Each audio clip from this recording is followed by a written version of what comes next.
मैं भी तुम्हारी सेवा में चलूंगा। प्रभु श्री राम जी कहने लगे, लक्ष्मण तू क्यों जाएगा? कैकेयी मैया ने मुझे आदेश दिया है जाने का, और कौशल्या मैया ने सीते को आदेश दिया है जंगल जाने का। तुझे किसने आदेश दिया है? तू किसकी आज्ञा से जाएगा? तो उसी समय लक्ष्मण जी बोले, भैया अगर आगे वाली बात है तो मैं जा रहा हूँ, अभी अपनी मैया से आज्ञा नहीं। इधर से लक्ष्मण जी गए हैं सुमित्रा मैया के पास में। अब सुमित्रा मैया से बोले, माँ मैं भैया की सेवा करने के लिए 14 वर्षों के लिए जंगल जाऊंगा। तो सुमित्रा मैया बोली, लखन तू यहाँ क्यों आया है आदेश लेके? तुझे जाना था तो वही राम और सीते से पूछ करके चले जाना चाहिए था।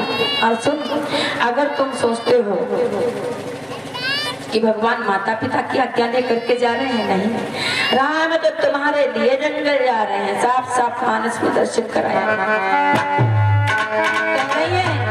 सुमित्रा मैया के, सुन लक्ष्मण, राम जंगल क्यों जा रहे हैं?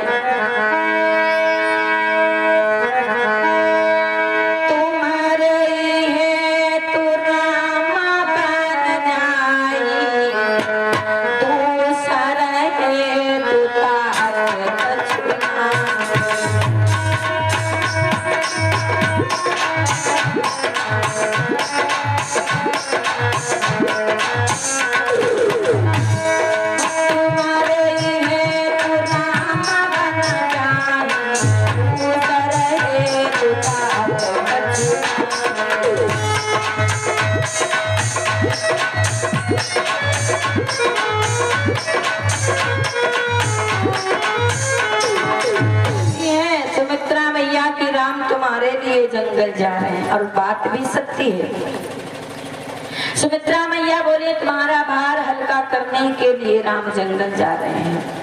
भाई लक्ष्मण जी शेष हैं। जब इस पृथ्वी पर पाप बढ़ता है तो भार किसके ऊपर जाता है? शेष जी के ऊपर, शेष जी के सिर पर। वही बात कह रही सुमित्रा मैया कि आपके सिर पर जो भार हो गया है ना, उस भार को हल्का करने के लिए राम जंगल जा रहे हैं। यहाँ क्यों आए हो पूछने? वहीं से चले जाना चाहिए था। लक्ष्मण जी से बोली है भैया,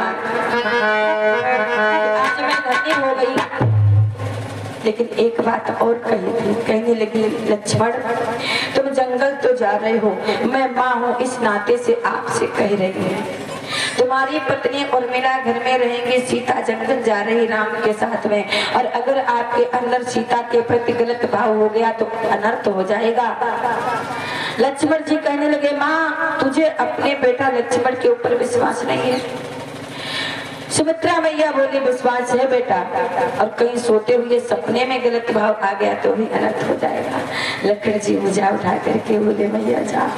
आज लक्ष्मण अपनी मैया के सामने भुजा उठा करके सौगंध खाता है, मैं 14 वर्षों के लिए नींद त्याग दूंगा, फिर देखता हूँ मुझे सपने कैसे आते। सुमित्रा मैया बोली, धन्य हो गई, पुत्रवती युवती जग सोई, और राम भगत जाको सुत होई। आज मैं पुत्रवती हुई हूँ, पहले नहीं थी पुत्रवती।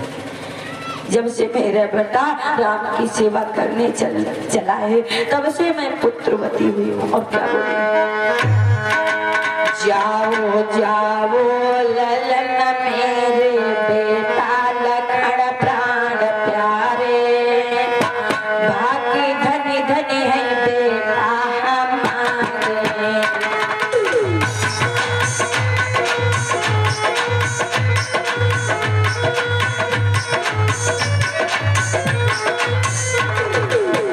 जाओ जाओ ललन मेरे बेटा प्राण प्यारे, भाग्य धनी धनी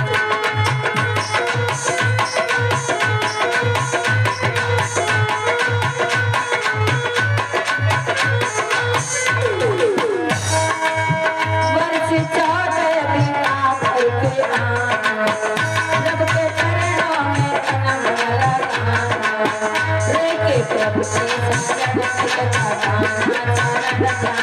हमारे। भाग्य धनी धनी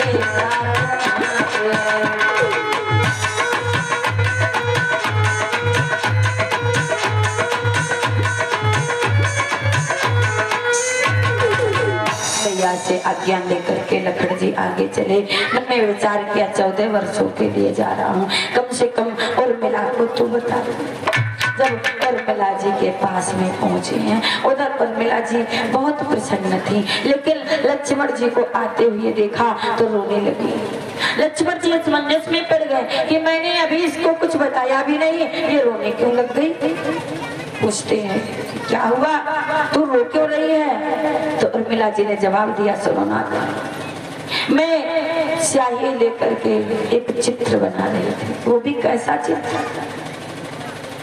बड़े भैया और दीदी जब इस अयोध्या के सिंहासन पर बैठेंगे तो कितने सुंदर लगेंगे।